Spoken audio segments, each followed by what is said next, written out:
Ito po, install natin yung hose. So, unahin ko muna yung safety valve.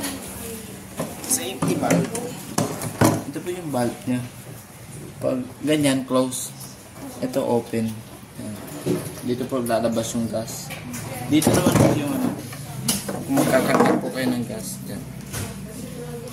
Ayan. Sasara nyo lang po. Tapos, itong hose na to, yung pump niya, sasabak ko natin. Logan natin yung ring nut. Ipasok po natin. Pasok niya. Kasi ito.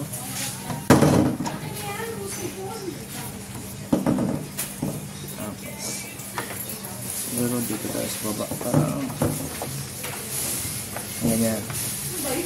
Tapos, iktikan natin.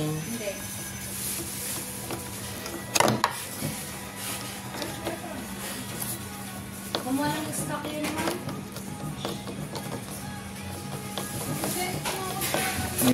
Iktit na po.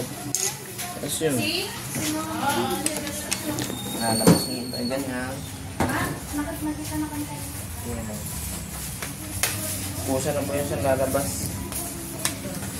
Basta naka-open yung pump. Pero pag di naman nakagamit, isara nyo lang. Yan. Off. Tapos on. Yan. Tapos dito. Ito naka-safety. Safety lock. Pindutin nyo po ito. Yan. Yun, malabas na po yan. Dito. Yan. Gravity lang po yan. Lalabas po yung suction. Kung lalabas yung sa motor po, gano'n yun. Lalabas po yung gas mo. Tapos, yun, naka-safety lock na. Then, sara nyo lang yung bulb. For safety. Tapos yun, pakit. Ayan. Dito na lang ulit.